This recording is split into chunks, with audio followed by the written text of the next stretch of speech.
Bâtiment de la presse. Et le magazine, qui le 24.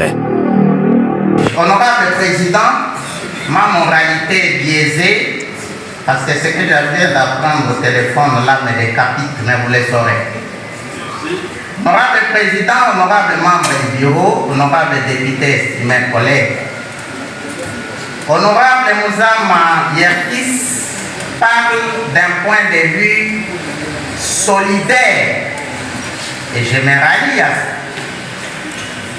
Je salue la pertinence et la finesse liées à cette interpellation.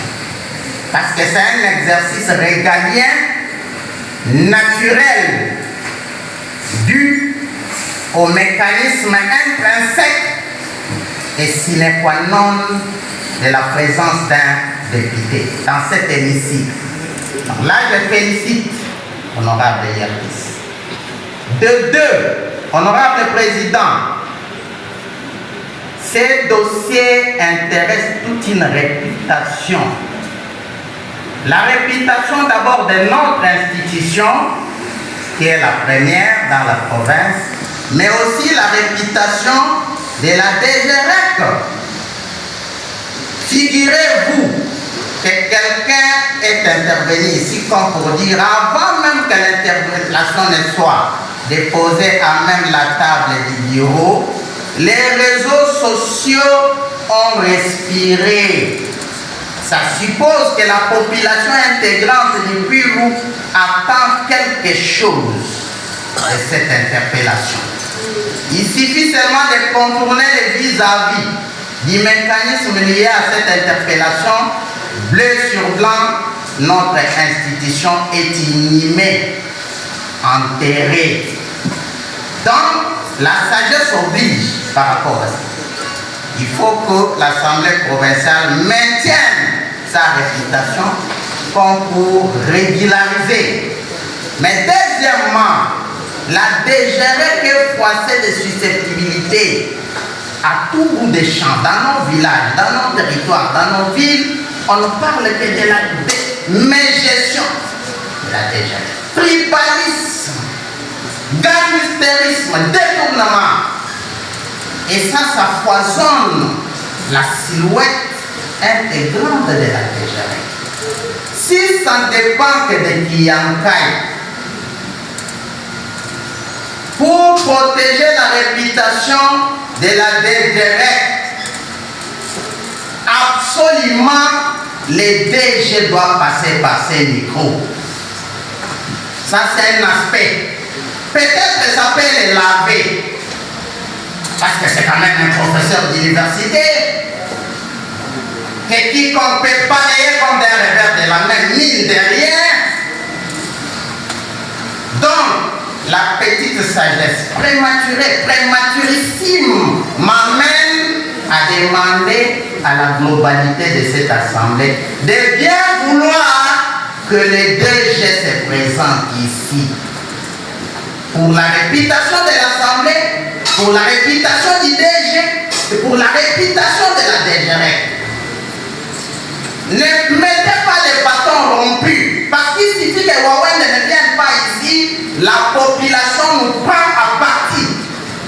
Et la population risque de nous décapiter et noir sur blanc nous serons coups coupés, canards boiteux.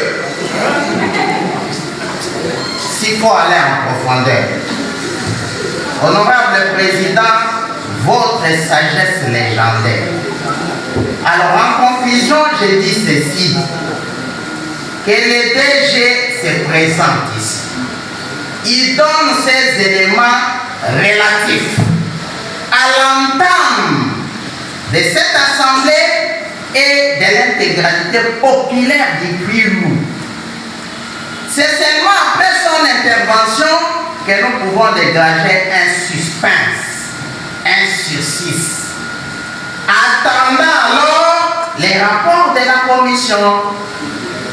Et c'est seulement après que la commission ait présenté ces éléments, ok, nous ferons les bacheliers avec sagesse, avec dextérité pour voir comment chuter. Parce que cette histoire de la DGREC nous a pris tout un siècle. On nous parle que de la DGREC. et surtout que l'or et les diamants de cette province ne se reposent que sur ça. Donc, honorable président, honneur à vous, honneur à votre sagesse légendaire. Voyez, appelez les DG qui viennent se défendre, la population va entendre la réponse relative et par endroit, on va suspendre, on va mettre un sursis, les temps d'attente. Mais là encore, nous demandons à la commission de s'empresser parce qu'un contrôle de 2-3 mois, qu'est-ce qui se passe? Ça nous prend tous les temps possibles pendant toutes les vacances parlementaires. Et ça nous fait que s'enchaîner.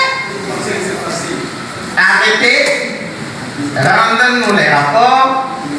On va faire un jumelage, un état hybride entre votre rapport et ce qu'on entend parler de l'interpellation. Et nous allons chiquer. Voilà, honorable président. Donc, le vieux Wawende vient ici, je le cite. Il vient présenter ces éléments. Ça peut les laver, ça peut l'engoufrer. C'est seulement après qu'on va faire un sursis, le temps d'écouter les rapports et l'État juvénile interviendra. Mais il suffit seulement d'empêcher cette interpellation. Oh, la réputation d'une assemblée provinciale. Merci beaucoup.